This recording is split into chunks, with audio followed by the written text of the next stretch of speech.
Good morning, good afternoon, good evening, wherever you are. Welcome to this webinar, which is a public session on the Race to Zero criteria consultation. My name is Nigel Topping. I'm one of two UN high-level climate action champions. I was appointed by the UK. One of the things they have to do for their presidency of COP26, and I'm working very closely with my dear colleague, Dr. Mahmoud Mohidin, who's been appointed by the Egyptian presidency. He sends his apologies. You may be aware that he's also a board member of the IMF, and of course this week is a very crucial week for international finance. It's the World Bank and IMF spring meetings, where the issue that's very close to the remit of the IMF, and something that Mahmoud's working very closely on, the issue of debt, which of course being exacerbated by the war in Ukraine, is something that he's working very closely on. So he sends his apologies, but we've got a packed agenda. So let me crack on. I'm just going to say a few words by way of introduction and hand over to Tom Hale, who's the co-chair of the expert peer review group. First thing I'd like to say is welcome to everybody who's joined us. Thank you for joining. This is the second public session this year on the consultation for the Race to Zero criteria. Just a reminder that this process is about bringing independent experts together to strengthen and clarify the Race to Zero criteria. Obviously, Mahmoud and I do not have the depth of expertise to do this on our own. Even the expert peer review group needs to reach out so that we're always taking into consideration the latest and the best thinking. So we're, of course, looking particularly at what's the minimum floor which we should require of all partner organizations, partner initiatives of their members, beneath which their members should not fall and still be considered to be in the Race to Zero. But we're also looking ahead to continuously push the frontier of best practice and to clarify the guidance for leadership, because we think that the best practice is evolving, and so we shouldn't just be thinking about the floor, we should always be pushing ambition. The main thing I really want to express in these brief remarks is huge gratitude for all the working group members. It's really humbling to see over 150 of you coming together from all sectors and all around the world to contribute your expertise to the working group discussions. I know from the team that there's been some fantastically rich discussions and suggestions coming from the work, and I'm looking forward to hearing a very brief summary from the working group chairs later, and excited to think about what we can do with these suggestions as they mature. The other thing I'd say is that Race to Zero is not world government, right? What we're really trying to do here is raise ambition, get more people to commit in a credible way to the path to zero, and then trying to influence. We always talk about the ambition loop, trying to influence regulation. This has to be regulated. That's something that I discussed with Catherine McKenna yesterday.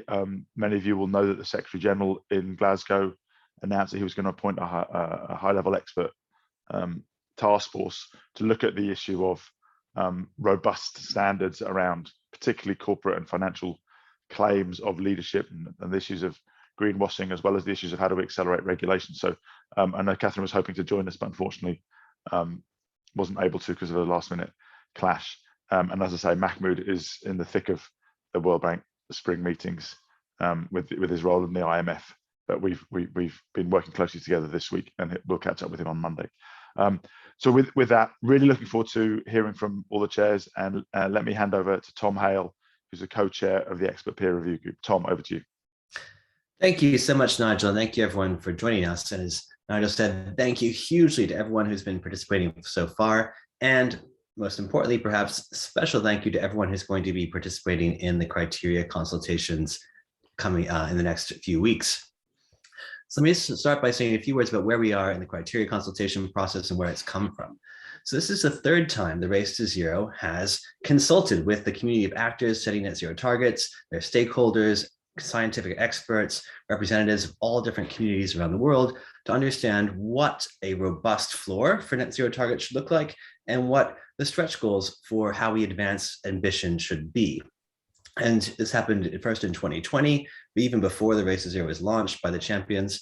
And again, last year and the year, and now again, this time. And this is by far the biggest and, dare I say, most thoughtful consultation yet, because it's responding to a real change in the success of getting mobilization going by Nigel, by the predecessor, champion Gonzalo Munoz, and by, of course, the current team with Mohammed.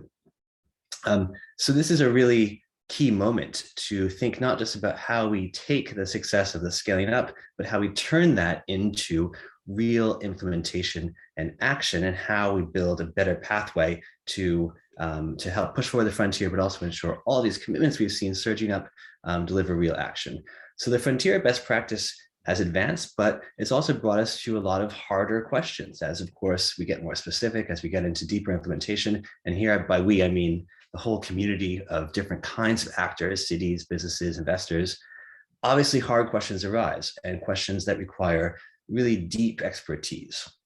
So I think there's a huge potential of this kind of criteria consultation process, which is kind of unique if you think about it. There's not really another forum that can bring together all different representatives across different actor types, like cities and businesses and regions and investors, everyone together with the breadth of the UN to have a really thoughtful conversation about this critical topic. So in that sense, the potential of this process to help us as an overall community of thinking, of practice, and of expertise, think about these questions is really unique.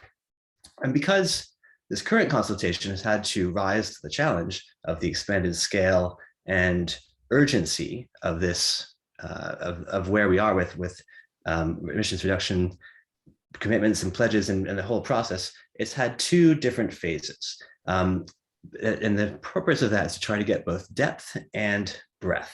So phase one, which was launched by the champions 2 months ago, involved 8 different special topics that have been surfaced over the course of the Race to Zero's work. Things that were sort of sticking points or open questions, things that people had raised in prior kind of consultations. And on each of those topics, we had a working group. And so it was about 150 people all together across these 8 different topics, discussing them for 8 weeks. And they've now generated a set of written suggestions on how the Race to Zero can best grapple with the question they've been thinking about. And you're going to be able to see those very shortly on the website. They are really quite impressive, and I'm actually astounded by how thoughtful and helpful they are in thinking, helping us all think about these very knotty and thorny issues. You're going to hear momentarily from the working group chairs about what those look like. But this is just the first step, because the next phase, which we're kicking off today, is about breadth. It's about reaching everyone who would like to input their views on the future of the Race to Zero, on the future of Race to Zero criteria, through written reflections, reactions, additions, additional points that will then complement the deep work, the thoughtful work that the working groups have put together. So this is a really unique and robust and complex, frankly, process that is the right kind of response to the scale and the complexity of the challenges we're facing.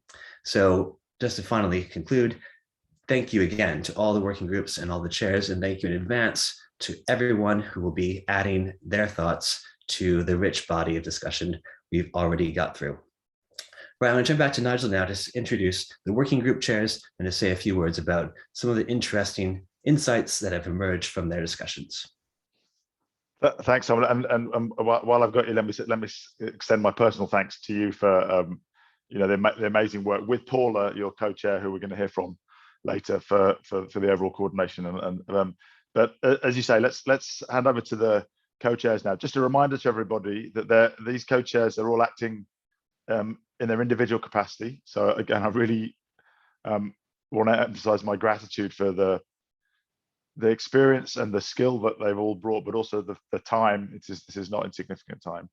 And also to remind everybody that we're not at this stage looking necessarily for consensus in these conversations. In fact, a good one of my sort of mentors in systems thinking, Bill Sharp, always says to me, when two intelligent people disagree on something, it's really worth digging deeper. So I think we're also looking at where there are points of disagreement that, of course, we may in terms of standards have to come down and make a decision, but let's not try and preempt that. So, and of course, this is going to be very brief. So I know that the co-chairs are only going to be able to share their headline thoughts. So for all of you watching and listening, I do urge you to dive into those detailed submissions, which, as Tom says, you'll be able to see on the website soon. So I'm going to call on the co-chairs one by one. I'm going to be very strict on 3 minutes because we've got 8 to get through. And what I'd like to invite all the co-chairs to do is really just give us a flavour of the discussions. Tell us what's one of the key concrete suggestions that's emerged from your discussions, and then maybe one main issue around which there's more discussion needed, either because you didn't have time and need to go deeper, or because there's a point of contention that we need to explore more. So I'll introduce the chairs one by one, but first up, we've got Minnie, who has been co-chairing the Net Zero Finance and Disclosure Working Group. Minnie, over to you. I set my time at 3 minutes. Thank you, Nigel. So our working group had the opportunity to look into the finance sector and how race to zero criteria applies to this actor type. And from the very beginning, it was clear that we're not reinventing the wheel here, but clarifying where ambition is needed. And it was very clear to introduce a specific minimum criteria for financial institutions. So in this regard, many colleagues suggested adding a pledge to make finance consistent with the net zero commitments. And this included ending finance for new fossil fuel investments in line with the IEA's net zero recommendations. In addition to explicitly stating where finance should not go, members also emphasized the need for innovative climate solutions that meet global equity demands. So we also saw a need to define what makes a credible transition plan and recommended it states transparently the choice of scenario, integrate just transition considerations, and be consistent in financial statements, governance, and public discourse. Our group also agreed that the ambitions of Race to Zero can only be realized when there is a clear accountability mechanism that is transparent, as well as recognition of early movers that can build momentum for greater climate action. So of course, given the breadth and depth of expertise present in our working group, we certainly had diverging views. And this included discussion around whether mandating absolute emissions reduction targets should be a minimum criteria or if it should be a leadership practice. There were also diverging views on the level of Scope 3 emissions target setting. There were views that Scope 3 targets should be based on materiality and data availability, or if it should be required on a comply and explain basis.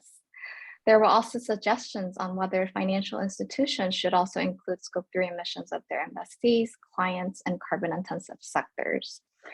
We also had much discussion on how financial institutions, particularly asset owners and asset managers, can leverage their shareholder power with companies, and whether divestment and pre-declaring of climate voting intentions should be included in the escalation pathway to exhibit leadership. I know this is a very brief summary of the many hours of rich discussions we've had, and I just wanted to thank my co-chair and all of our working groups for their valuable contribution. Back to you, Nigel. I hope I was on time.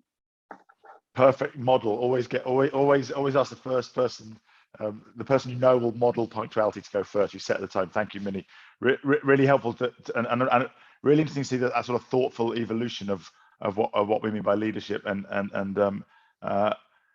of course, it's worth reminding everybody that the race to zero is the kind of entry criteria for GFANs. So all the different net zero asset owners, net zero banks, net zero insurers, etc., all are part of the race to zero, and that's what that's the base of robust standards that we've built to then bring together all those different players in the finance sector to do the work which we're doing with Mark Carney, Mike Bloomberg, and Mary Shapiro.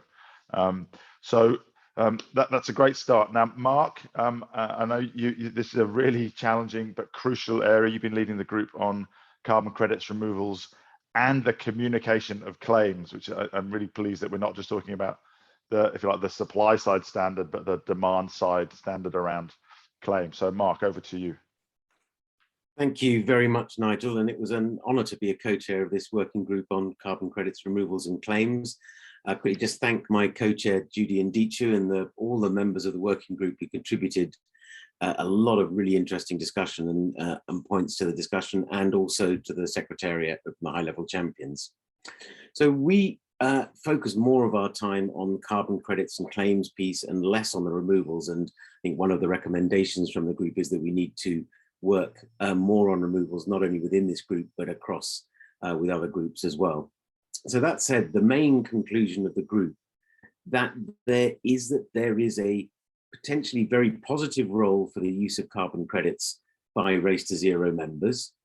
That use of carbon credits can play a very important role in accelerating greenhouse gas emissions reductions and removals, and in channeling much needed finance, in particular to developing countries. But that comes only if a number of conditions are met. And these conditions are the conditions on which there was consensus and which are absolute backbone, the fundament of encouraging companies to use carbon credits. And first and foremost, most important is that the use of carbon credits must be in addition to, above and beyond, the decarbonisation at source that is already required by Race to Zero membership and other standards that form the basis of Race to Zero membership criteria. So that use of carbon credits must be a complement to decarbonisation action and not a replacement for. And that leads to the second criteria, is that there must be absolute transparency on the distinction between in-house decarbonisation and use of carbon credits. There should be no obfuscation or obscuring of the relative proportion of those. That needs to be reported absolutely transparently so that investors, consumers, the public and others know what is being done and what is behind claims. That the investments through carbon credits should focus on the most urgent action. And we know from the recent IPCC Working Group 3 report, there are a number of areas, including protection of existing natural sinks and others, which need action now in the next 8 to 10 years. And therefore the focus of the efforts, investments through carbon markets and in carbon credits should focus on those most important areas. That there need to also be clear safeguards to protect the rights of people, particularly indigenous peoples, but all people who are affected or are hosting projects, and as much as possible, additional socioeconomic and environmental benefits, so that we're not just looking at a carbon reduction, although the carbon reduction is the basis of the carbon credit, we're going beyond that and supporting wider sustainable development objectives. And finally, that there needs to be consistency between engagement with carbon markets and political activism, political lobbying. However, the one area which we focused very specifically on carbon credits, because as everyone knows, carbon markets are booming at the moment. There was a recognition there's a lot of beyond value chain action that companies can take that isn't around carbon credits. Financial contributions, support for adaptation, technology development and deployment. And so one of the recommendations for future work was to think about how to assess and quantify that, how to recognize it, and what claims could be made about that as well. And that's a recommendation for future works by this and other working groups. Thanks, Nigel. Great, thank you, Mark. Really clear. It's also great to hear that you got a lot of consensus, but also that you're there's a sort of research and standardization agenda opening up ahead of us as well. Thank you. Let me turn now to Madhura, who was co-chairing the fossil fuel and non-CO2 gases transition. Madhura, over to you. Thank you so much. I wanted to start by thanking Race to Zero for the opportunity to be a part of such an engagement process. Also want to sort of give thanks to my excellent co-chair Kavita Krishnan and the working group members who were so involved over the several weeks in the discussions. The fossil fuel and non-CO2 gases transition working group was a category 3 working group. Essentially, this means that highlighting that the topic hasn't been explicitly addressed under Race to Zero yet. This is a vast area to cover, but I think the working group made significant headway. The working group found the starting line criteria to be a good place to consider commitments, especially on fossil fuels, given the significant contribution to global emissions and non-CO2 gases, particularly methane. The working group discussed and recommended several key points for improvements, focusing on avoiding scope for potential loopholes and providing a greater level of detail on relevant criteria and leadership practices. There was strong consensus on the need to specify that pledges and plans should commit to alignment with no to low overshoot 1.5 degree pathways with specific 2030 and interim goals. I think this is a point that has come up in discussions in a few of the other groups as well. With this base, a few concrete suggestions include the need to have commitments to decarbonize the electricity sector as a priority, ramping up renewable investments in renewables, stopping investments in new unabated coal power plants, and limiting new unabated fossil fuel investments, phasing down and out unabated fossil fuel use, and introducing a methane reduction target for 2030. Important to know that the phase out, down and out language does not imply a universal timeline. Such a phase down would need to be equitable and may vary by sectors and entities. While there are several issues that will need further deliberations, a key area among the working group was whether Race to Zero should specify or encourage a goal for peaking emissions by 2025 based on the latest IPCC report. While some recommended that this should be considered, others pointed out how such a target could have stronger implications for developing economies or actors based in developing countries and could potentially dissuade participation. The tension between allowing entities room for some flexibility and ensuring stronger action through stronger minimum line criteria for better alignment with 1.5 degree pathways were highlighted through the working group discussions. Essentially, how specific is too specific, and will increased specificity deter meaningful participation? This is a short summary of the really robust discussions that took place in the working group. I hope this gives a flavor. Thank you.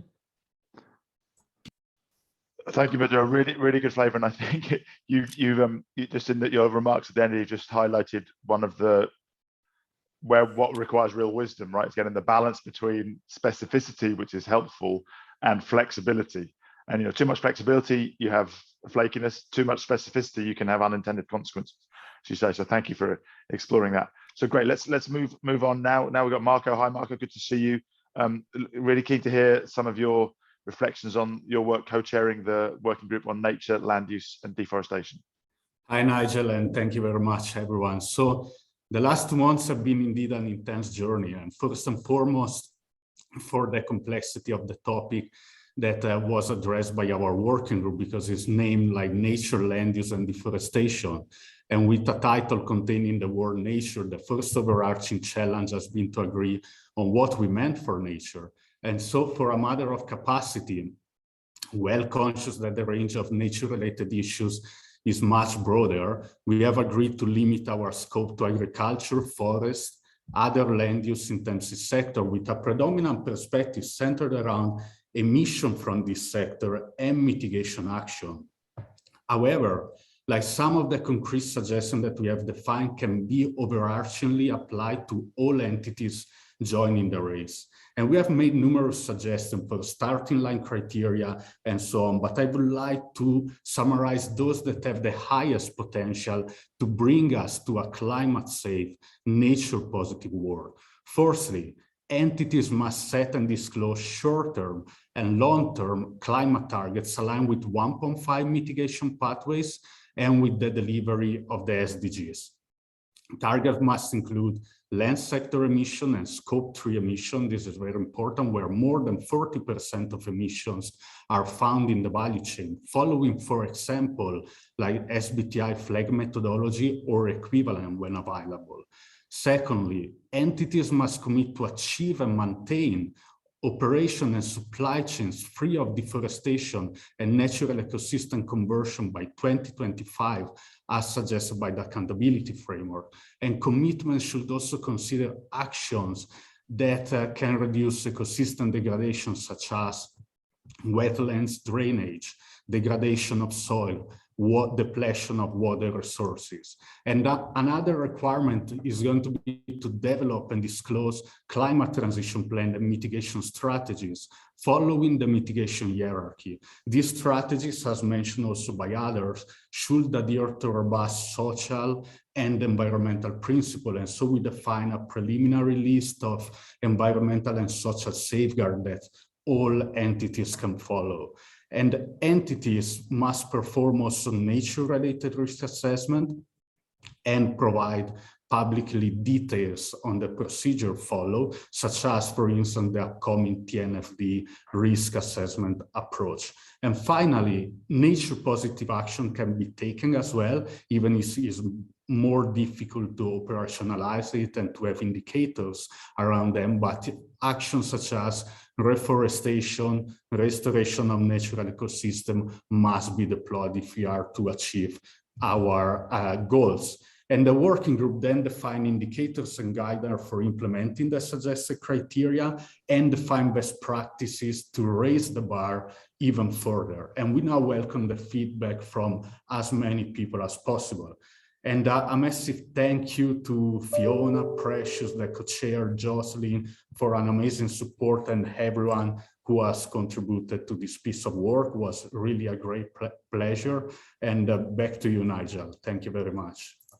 Thank you, Marco. And several of your remarks, like referring to TNFD and accountability frameworks and things, remind me that one of the key purposes of this consultation process is to try and drive convergence of high standards. We're not trying to create new standards here. So having the expertise of the working groups and the broader consultation really helps with that. So thank you, Marco. Thank you. So let's go on to the fifth working group now. I want to hand over to Joshua, who's been co-leading on fair share, equity, and justice. Joshua, over to you. Thank you, Nigel. I'm very happy to be here. So quickly, from our working group, we started with the acknowledgement that fair share, equity, and justice is not sort of consistently addressed across the Race to Zero partners and members. And with that recognition, realizing that the terms like equity, empowerment, and justice, fair share, are very contested concepts. Developing working definitions and minimum standards for these terminologies and guidelines to facilitate operationalizing it will be very important for the membership and for actors that we're hoping to approach. The team focused on two key actors that were subnational governments and private sector. And for these two, we realized that there are a wide range of sort of approaches that fair share could be integrated into their work. And for that, there has to be some sort of clear practices on this. One of them was having a working definition and to develop a system that determines what fair share is, on the basis of which actors can be included in the Race to Zero. And then the other part was operationalization, which is application of a common but differentiated responsibility and capabilities for the different actors that are in the race. And transparency, where looking at entities explaining publicly how they believe that their sort of targets and their actions represent their fair share contribution. It was a common agreement within the group that Race to Zero can be a valuable space to open up collaborative channels across actor types to support capacities for implementation, given that there is a lot of sensitivity around this topic, and also giving a room where the proceed criteria can accept ambitious pledges, but also leave room, an open room for actors to act and proceed as per their respective capacities. One common understanding within the group was that fair share may include, but should not be restricted to traditional and already existing contexts for measurements of fair share, equity, and justice, such as the Human Development Index or development priorities, historical emissions, current emissions, social considerations, gender, race, and other sort of social issues that could significantly hinder the interest and the persuade, which was a new element that the group brought up, that there should be a persuade element included in the criteria in a way that allow different actors to work with policymakers and government and to lobby actively for the inclusion of fair share, equity, and justice in all different plans, and not limiting it to already agreed sort of measurement and indicators that already exist. such as the Human Development Index. There were a few areas where there were still sort of not clear agreements and still open for discussion, and hoping that we will receive a lot of input on this from the group. And that was around finance, even though finance was not our topic, but we realized that finance, it's an important topic when it comes to prioritizing equity, fair share, and justice for different actors. And then at the planning and proceed stage, access to finance and considerations of opening up pathways for financing to address equity and justice issues will be very, very essential. For example, by engaging private sector actors and strengthening financing commitments between subnational governments and national governments will be very important, and also identifying where the different source and kind of finance that could be effectively utilized in addressing fair share, equity, and justice. The time frame of 12 months was a very debated topic. If 12 months is realistic for all subnational governments, even though it could look very, very feasible for private sector, there were concerns around if this is something that a time frame that subnational governments could work with. And looking forward to hear thoughts from the public on this as well, if that is something that has to be changed or needs to be sort of reconsidered. In general, I think the group really agree that this is a very important topic and we need members joining the race to prioritize this, but at the same time realizing that there is lack of operational case studies and examples to help companies and subnational governments really work on that. There were debates around equity and empowerment, and if we should rather have empowerment before equity or equity before empowerment, in the sense that equity becomes a state of place and empowerment are different steps towards a particular ideal. So this is sort of a summary of the many things that were discussed, and looking forward to what we will receive from the public. I will use this opportunity to thank the group as a whole, and my co-chair Nemat, and also Cynthia and Fiona and the entire team for the opportunity to facilitate and lead this conversation. Thank you. Thank you, Joshua. I think contested concepts is a great phrase that hides just huge complexity, right? These are really rich. I mean, these issues go way beyond climate change, because climate change is a nexus issue, right? So everything is connected. So thank you for grappling with that. I also think it just speaks to the need for diverse points of view to be in the conversation, right? Because otherwise there's no hope of intelligently grappling with these kind of contested concepts if we have only one or two perspectives. So thank you for facilitating that. Really appreciate it, Joshua. So let's move on now to the sixth group, and we're going to hear from Amir, who has been co-chairing the policy advocacy and engagement group. Amir, over to you. Hi, Nigel, thank you very much. First of all, thank you for the opportunity to do this. Second of all, to my truly excellent co-chair, Manjot Aluwaya, who was phenomenal, and the team itself for its dedication. The whole group was inspiringly dedicated. We had a rather different group, I feel, than the others, in that there is no criteria or current interpretation covering what we're doing in our suggestion, which was one of the few ones that was unanimously accepted, was that not only is there a need to address this, but there's a need for a fifth P, for the persuade, as it was presented before us, to be instituted. The reason that the group thought that this was so important was double. The first is that we believe that this underlines all of the other criteria. So if there is no alignment in engagement and in your policy, there is only actual partial integrity to your action. And the second is that this would be a minimum line for any ambition. If we are measuring impact on the atmosphere, ultimately within the race to zero, not having this alignment would limit such impact. To be quite dull and procedural, the thoughts were that not only that should there be a new criteria, and I'll read out a very short suggestion for one should be, but there should be amendments to the others to include this, and corresponding amendments through the lexicon, especially around what we mean by systems of governance, and we'll get to that in a second. I will just read what the actual criteria that we had suggested is, obviously open to discussion. It's just a shorter version, but it was: within 12 months of joining, ensure that both direct and indirect policy engagements align with Paris 1.5 goal and interim and long-term net zero targets, and that there is a governance system in place to ensure continued alignment. The 4 elements comprising this was a governance accountability mechanism for both direct and indirect policy, and that was a very long discussion, and that there has to be an alignment with the company goals. And this is also a measure, it both helps define what the governance should be, and it also helps define how to measure that. And I'll explain. So the biggest challenges that exist currently to policy intervention and engagement is that they are incredibly broad and hard to capture, and also incredibly specific and unique to their context. There is a swath of rather good and quite updated standards discussing policy engagement, and it would be a good idea to refer to all of them within the criteria. But one of the most important questions that was had was, where would we have the best leverage to impact such a complex and very specialized to each corporate path of action?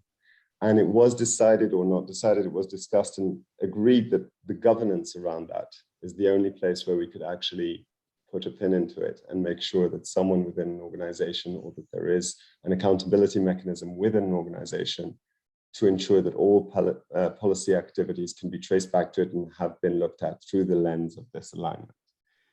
The group's biggest differences, and there weren't that many, were what would be considered a minimum action and what would be considered a leadership action, with many within the group thinking that positive engagements beyond SMEs would be a minimum, and others saying that's something you build up to, and others saying that is a leadership action. The minimum should be ensuring there's accountability for no negative policy engagement. Thanks, Amir. Maybe if you could draw it to an end, just conscious of time. Sorry, right. The biggest challenges are, as I said, they're double, they're external and internal. So the industry that you're in, the size that you are, and the geographic locations, and internal, there's a lot of opportunistic capacity within the complexity of what a policy engagement is. These are the biggest challenges that currently are faced by the group. A suggestion for the next time would be more time for cross-pollination. I'll finish here, given the time, and happy to hear more. Thanks, Amir. I think really, really crucial topic. I'm glad to see you progressing out. I think, as you alluded to, the question of sort of obviously very different if you're an SME than if you're a multinational corporation in terms of capability. So how we sort of reflect that difference is going to be key. So let's move on. 7th working group. We've got Kaya, who was co-chairing the working group on Scope 3 boundaries and historical emissions. Kaya, over to you.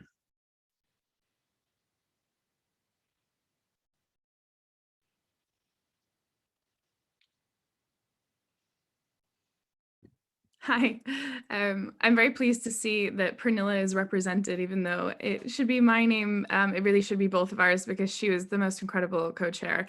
Pernilla Bergmark, along with, we had over a dozen very, very engaged participants in our working group tasked with the tricky challenge of how we address Scope 3 boundaries and historical emissions, and we got it all done. So we overall developed 8 recommendations for the minimum criteria and 9 for the leadership.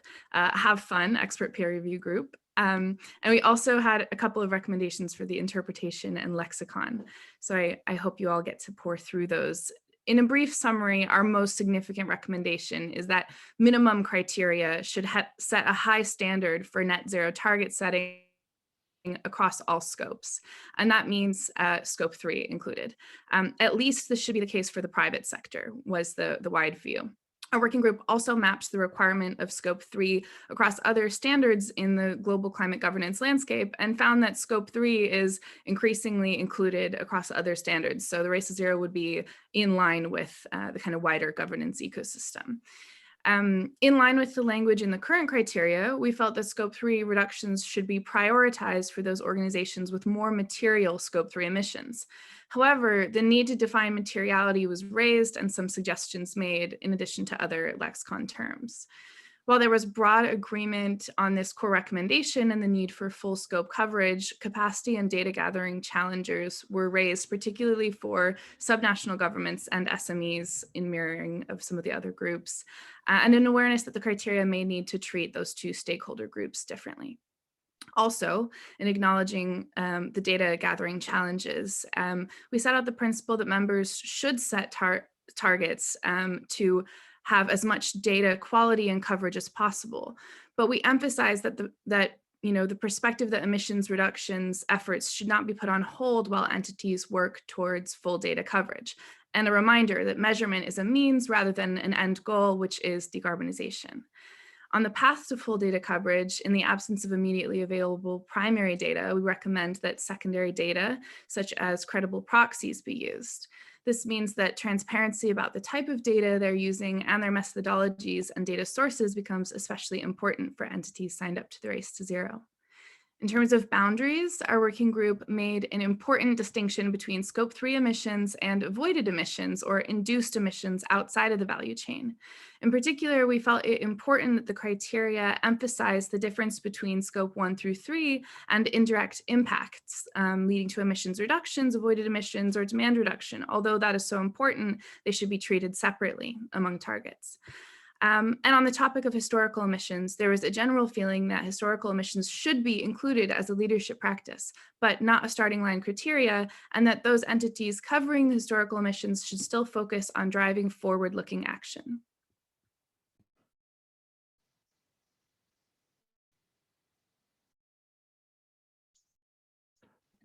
Sorry, Kath, it just froze for a minute. Have you finished? Yeah, I'm all set. Thank you. Thank you so much. Really, Kaya, stroke for Vanilla, like nice that you embodied both there. I think also really, I love that you're consciously talking about converging with the broader landscape. That's a key objective, obviously, and that and again those sort of nuances of capability, and that maybe we need to have different expectations for different types of actors given resources and capability.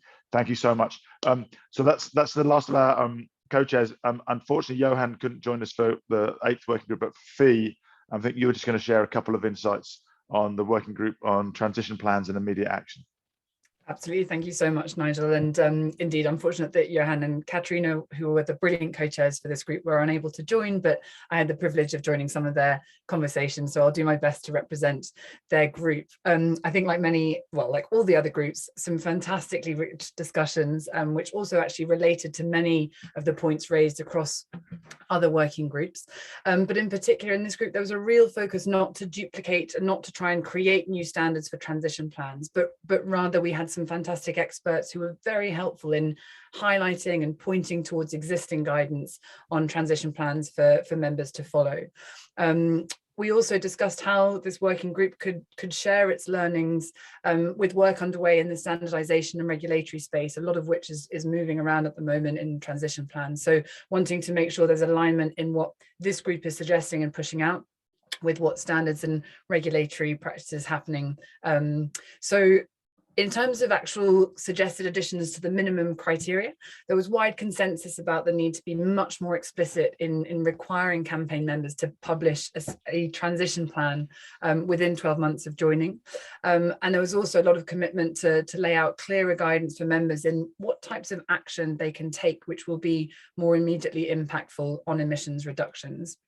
Where there was some lack of consensus was around the regularity of updating plans. Some members suggested that it was too much planning that would take away from the energy invested into taking action. So we should not really require annual updates to plans, but rather really focus on implementation.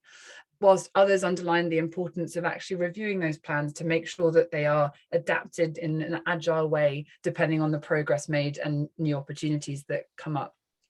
And another interesting point of lack of consensus was around the need to require members to follow the carbon law and explicitly guide them towards reducing emissions 7% year on year with a comply or explain principle. And some felt that that was too complex to measure still. Others felt that that was a really good guidance for high ambition. So overall, some really rich discussions as well in this group, and looking forward to hearing more feedback. Thank you, Fee. I'm going to hand over to Paula now to say a little bit about the next day. Paula, sorry, I've overrun a bit, but you still take your full 5 minutes. I'll compress my remarks afterwards, so don't rush. Thank you, Nigel. What I have to share is not long, but important. Thank you all for the amazing work, especially the co-chairs. It's really inspiring to see what we can achieve when we bring experts from different corners of the world and sectors together. As Tom mentioned, our goal with this initial stage was to have depth, and I'm quite sure we manage it. But now we have an important go ahead, which is to get broad. We want to make this conversation as transparent and public as possible. So this is why we designed the second stage, which is the written feedback process. I'm going to briefly explain to you how it's going to work. And I already invite all of you to participate, engage, and also, most important, share with others, spread the word, because we really want to make this conversation as broad and transparent as possible. The goal of the written feedback stage is to get both inputs on the outputs developed by the working groups. So we would like to have technical perspectives, different perspectives on the work developed by the working groups, the recommendations and the areas of agreements and disagreements. But we also want to get new and additional insights. For that, we have developed two forms. One is a more general form where you're going to have overarching questions about the Race to Zero criteria and process. And the second is a technical form where you can submit concrete inputs, reflections, and considerations about the work done by the working groups. So both forms here you can see on your screen the QR code for both of them. In terms of time, we have 4 weeks. The process is open until Friday, 20th of May. And we are hoping to get feedback in any of the UN languages. Although the form by now is only in English, we are going to read and process submissions made in any of the 6 UN languages. We hope that this helps us get broader in the conversation. And so I really invite you and ask you to participate, engage, and share with others, especially underrepresented voices. Thank you very much. Back to you, Nigel. Well, thank you, Paul, and let me take this opportunity. We've just seen you to thank you for your leadership along with Tom of the whole process. I have to say that listening to I know it's very brief, but get this sort of window into the richness of the conversations and the sophistication process is really inspiring. I also want to acknowledge that most of you are operating in your second or third or fourth language. And so I'm really thrilled that we are making sure that the process is open to submissions in all the UN languages.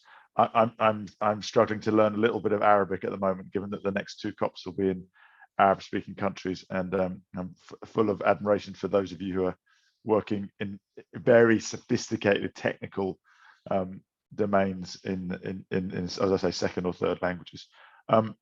So coming to the end now, I think we'll have a few minutes for some Q&A. So I mean, Fee, maybe I'll ask you just to guide me through that.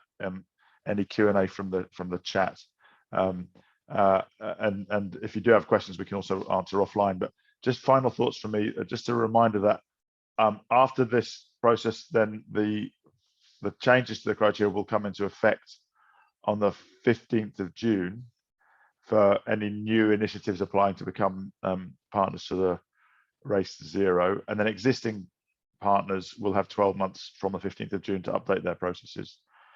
And we recognize this is a huge input of time and complexity from everybody. And whilst the things are moving dynamically, we've decided that rather than try and update the criteria every single year, we want to go into a bit more of a cycle of updating the criteria to define the frontiers of best practice and plug any gaps or make any improvements. Then in the next year, really focus on convergence and standards, because one of the things we're really keen to do is to drive an accelerated pathway to regulated standards and move away from voluntarism. And then in the third year cycle, hone on implementation and supporting members in taking ambitious action, and then pick up on consultation criteria. again.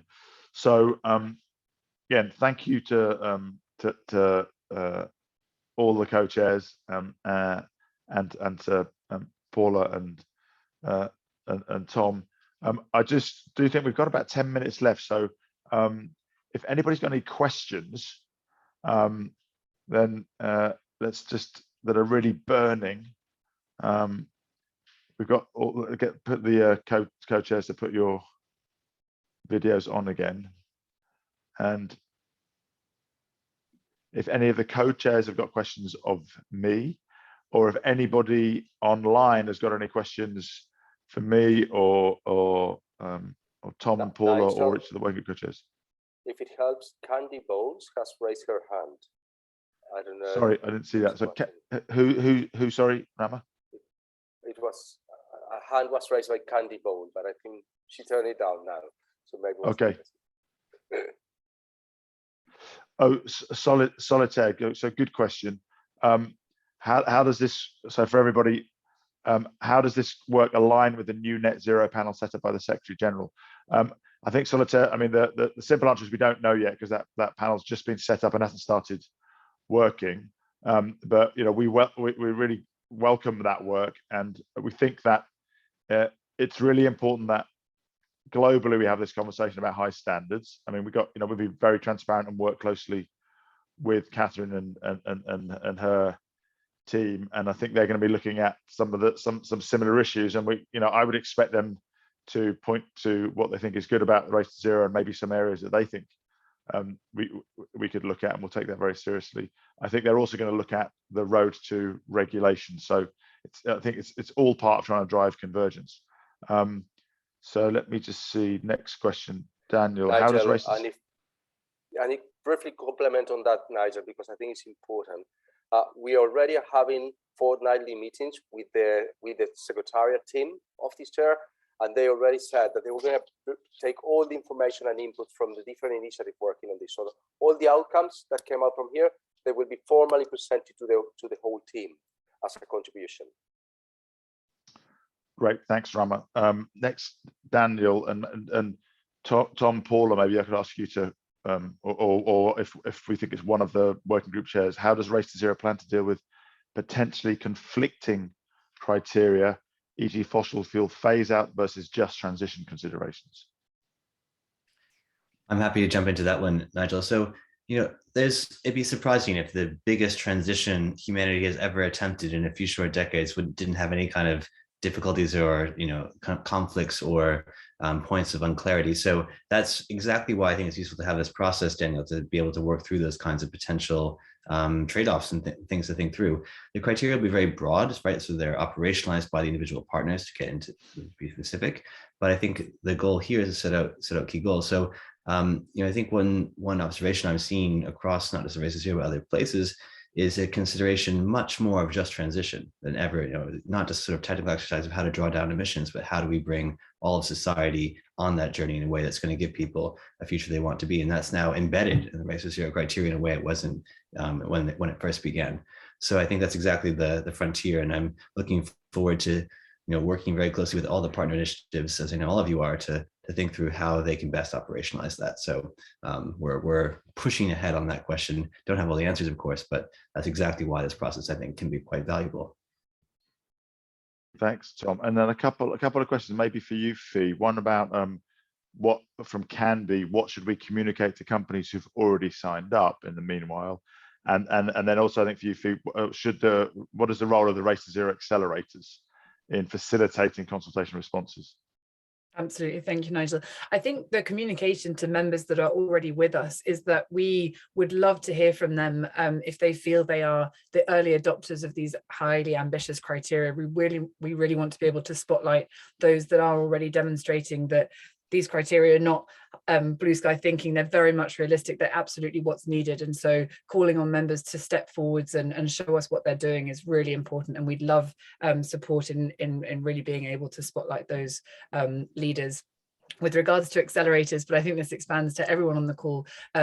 As Paolo said, we really want this process to be transparent, to be public, to hear from voices that we don't know, to hear from voices that we don't always have in the room. And so please do share widely. Please make sure that we are passing this on outside of the usual sort of audience of Race to Zero, but we're also really interested to get the support of accelerators in helping their members then step up to these criteria as well. And I think both accelerators and our wonderful partner initiatives play a big role in that. And so hearing from you through the written feedback process will also be very valuable. Thanks, Vim. And one thing I would say, I would ask everybody on the call is, if you come across anybody with strong views about what we're getting wrong, please encourage them to input that formally. I've had in the past some people say, I've been telling you for years you ought to do this, this, and this. I'm like, yes, but if you don't, we're trying to run a very professional, thorough global consultation process. So we're not going to consider blog posts as input into the consultation process, right? So I think it's particularly if you come across people with strong opinions, that it's really helpful to have them thrown in the mix. We've got a question, a really interesting question from Sylvie about the links between Race to Zero and Race to Resilience, especially on policy engagement. Rama, I wonder whether you could comment on that, and maybe the policy working group could also reflect on that. I don't know if you may not have thought about it because Race to Resilience is outside your scope, but Rama, if you could have a go at that. Yeah, just an answer on the relations on the criteria. I mean, you all know that the champions launched Race to Resilience as a sibling campaign of Race to Zero, and trying to address the imbalance and the gap between mitigation and resilience in the broader ecosystem. So we're working very close on sharing the process, the structure, the guidelines, acknowledging that the methodology, the metrics, and the criteria for net zero, although still under development in many ways, has a lot of progress for many years in many actors. While on resilience, we start from a very different stage where we work on a metric that was launched in November last year, just before the COP. So this time the partners are going to implement that for the very first time, the very first year. So they're in a very different stages, but we are getting the teams and the actors working together. On policy in particular, we didn't address yet the element of policy engagement and lobbying on resilience, and this is at the frontier on Race to Zero, but probably something that we will address in the near future. Thanks, Rama. And maybe a last Marco. I can't remember. I'm just straight off a plane. I can't remember who did. Marco, were you leading the policy? No, that was me. I'm happy. Yeah, Amir. Any thoughts on the links with Race to Resilience? So the discussion, to add to Rama? I'll be as quick as I humanly can. The discussion did come up, and the thought was that actually the perfect place to create the initial link, because of the difference of the metrics, is policy. So that the requirement for alignment and harmonization with whatever rising resilience targets and metrics are going to exist would be something that we would want governance accountability for action. So the same, this person needs to review all of your resilience plans and all of your policy engagement in that lens as well. So the group considered that it would be an excellent place, and I actually was my mistake for not having mentioned this because they did make a point of it, an excellent place to start making those links, and intend to input that into the technical review as well. Great, thank you, Amir. And just briefly, and then if there's any questions we haven't covered, Fee will follow up. But there's a question about the partner initiatives and how they'll present. And I wonder whether Paula or Tom, you could just briefly reflect on that, and then we'll wrap up.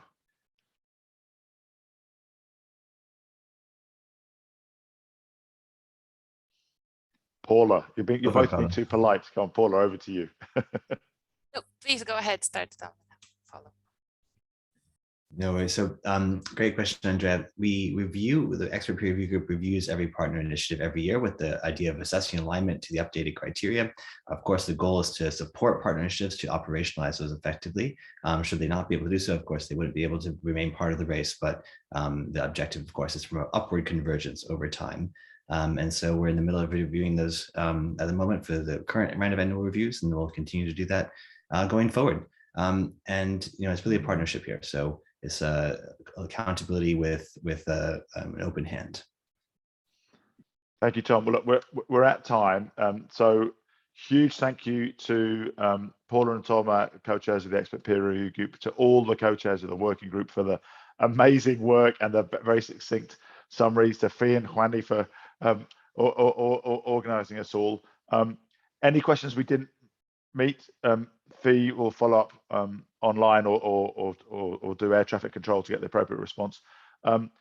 This has been a whistle-stop tour of very dense, rich conversations, as you can all see. So please, everybody listening, do read the full submissions where you'll get a much the complete sense. You don't, read those that are of interest and important to you.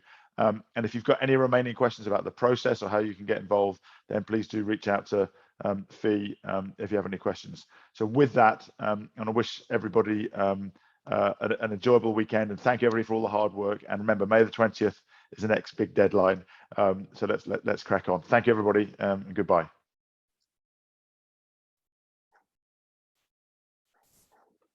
Bye, thank you.